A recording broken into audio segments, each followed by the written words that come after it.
여러분 안녕하십니까? 요즘 테슬라 이슈들 살펴보시면 헷갈리시는 분들 많을 겁니다. 어떤 기사에서는 차가 덜 팔릴 거다라고 하고 또 어떤 기사에서는 주가는 계속 오른다고 하고 심지어 CEO 재산은 사상 최고치를 찍었다는 얘기까지 나옵니다. 이쯤 되면 이런 생각이 들죠. 도대체 시장은 테슬라를 어떻게 보고 있는 건지 오늘은 이 질문을 차분하게 한번 정리해 보겠습니다. 먼저 가장 불편한 이야기부터 보시면요. 최근 나온 전망입니다. 테슬라의 2025년 4분기 차량 배송량은 시장 예상보다 낮을 가능성이 커졌습니다. 미국과 유럽에서 판매 둔화가 뚜렷하고 중국도 예외는 아니라는 분석이에요. 이 숫자만 놓고 보면 이건 분명히 좋은 뉴스가 아닙니다. 차가 덜 팔리면 공장 가동률이 떨어지고 마진에도 압박이 생깁니다. 여기까지는 아주 전통적인 자동차 회사의 이야기죠. 그런데 여기서 하나 이상한 장면이 나옵니다. 배송량 전망은 낮아졌는데 이 분석을 낸 쪽에서는 여전히 매수 의견을 유지합니다. 심지어 목표 주가는 오히려 상승했어요. 이게 무슨 말일까요? 단기 실적은 아쉽지만 그걸로 테슬라의 가치를 판단하진 않겠다는 얘기입니다. 시장은 이미 테슬라를 분기 실적만 보는 단계에서 조금씩 벗어나고 있다는 뜻인 거죠. 이 흐름은 주가에서 더 뚜렷하게 보입니다. 최근 테슬라 주가는 약 한 달 사이 20% 가까이 올랐습니다. 전기차 판매가 폭발적으로 늘어난 것도 아니고 갑자기 실적이 좋아진 것도 아닌데 주가는 올라가고 있습니다.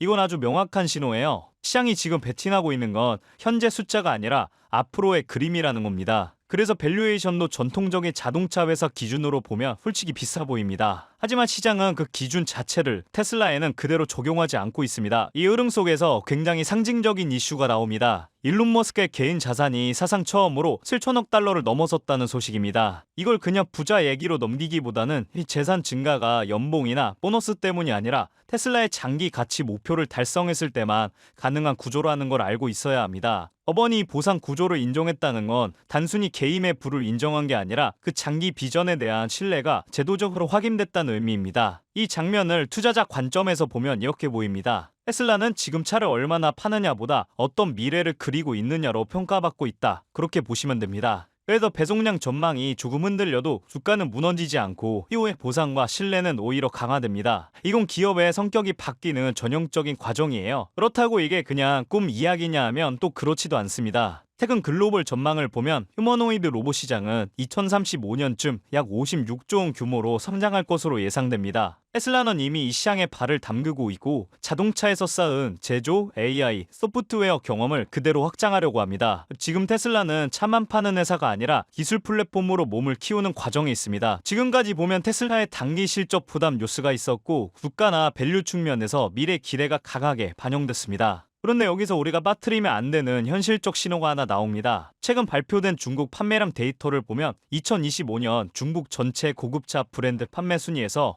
테슬라가 53만 3,768대로 BMW, 벤츠, 아우디를 모두 제치고 당당히 1위를 차지했습니다. 중국에서 고급차 시장은 오랫동안 PA라고 불리는 독일 3사가 지배해왔었죠. 럭셔리 브랜드는 결국 독일차라는 인식이 당연시되던 시장이었습니다. 그 시장의 판도가 지금 완전히 바뀌었어요. 그리고 이게 단순한 전기차 판매 증가가 아닙니다. 중국 소비자가 이제 전기차를 럭셔리로 인정하기 시작했다는 의미인데요. 중국은 전 세계 자동차 시장 중 가장 빠르게 움직이는 소비자 시장입니다. 여기서 테슬라가 1위를 했다는 건 향후 로보택시 도입이나 AI 기반 차량 서비스가 본격화되면 투기 시장 확장의 중심을 중국이 맡게 낼 가능성이 매우 높다는 뜻입니다. 이 점이 중요한 이유가 중국 시장의 선택이 앞으로 글로벌 고급차 시장의 방향성 자체를 바꿔놓을 수 있기 때문입니다. 숫자는 많을수록 헷갈리기 쉽습니다. 배송량 전망은 낮아졌고 주가는 오르고 CEO 재산은 사상 최대고 중국 고급차 판매는 강세다. 이 모든 뉴스가 충돌할 때 우리가 기억해야 할 것은 실제 시장에서 소비자가 선택하고 있다는 사실입니다. 중국에서의 판매 우위는 그냥 높은 기대감이 아닙니다. 현장에서 차를 사주는 실제 고객이 있다는 뜻이죠. 그런 점에서 보면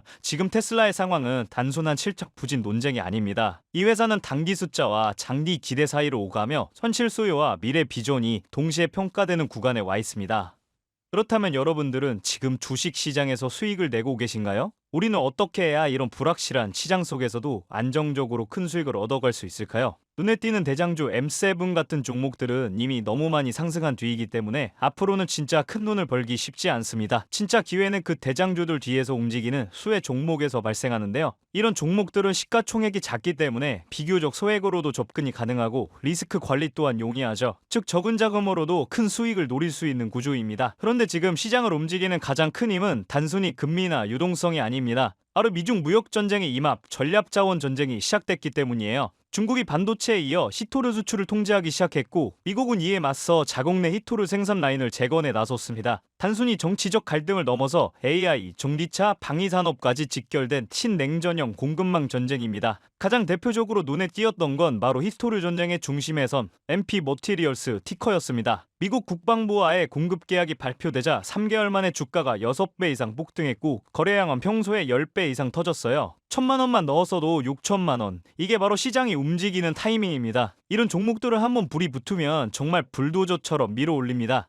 왜냐면 시장의 자금은 테마에 몰리기 때문이에요. 하지만 여러분, 중요한 건 여기서 끝이 아닙니다. 한두 종목이 폭등하고 끝나는 이야기가 아니라 산업 전체의 판이 바뀌는 신호라는 점이에요. 히토류 전쟁의 불길은 이제 리튬, 니켈, 코발트 같은 2차 전지 원자재까지 번지고 있습니다. 이미 티커와 LAC 같은 대장은 너무 멀리 가버렸지만 그 뒤를 따르는 진짜 수혜주들은 아직 초입에 있습니다. 히토류 자석을 제조하는 기업이나 리튬 정제를 담당하는 2차 밸류체인 혹은 이 자원을 기반으로 한 방산 전기차 부품 기업들이요. 이런 기업들은 아직 시총이 작고 조금만 자금이 들어와도 급등 파동이 나올 수 있습니다. 테슬라나 엔비디아 같은 재무가 탄탄한 기업에 중심을 잡고 이러한 기업들의 분산 투자하셔야 보다 더 큰 수익을 얻어가는 겁니다. 지금 시장은 분명히 움직이고 있습니다. 하지만 대부분의 개인 투자자들은 이 거대한 판이 어디로 흘러가는지조차 모른 채 뒤늦게 따라붙고 있어요. 진짜 돈은 먼저 움직이는 사람의 몫입니다. 그래서 제가 이번에 직접 현재 이 전략 자원 전쟁 속에서 가장 강하게 수급이 몰리게 될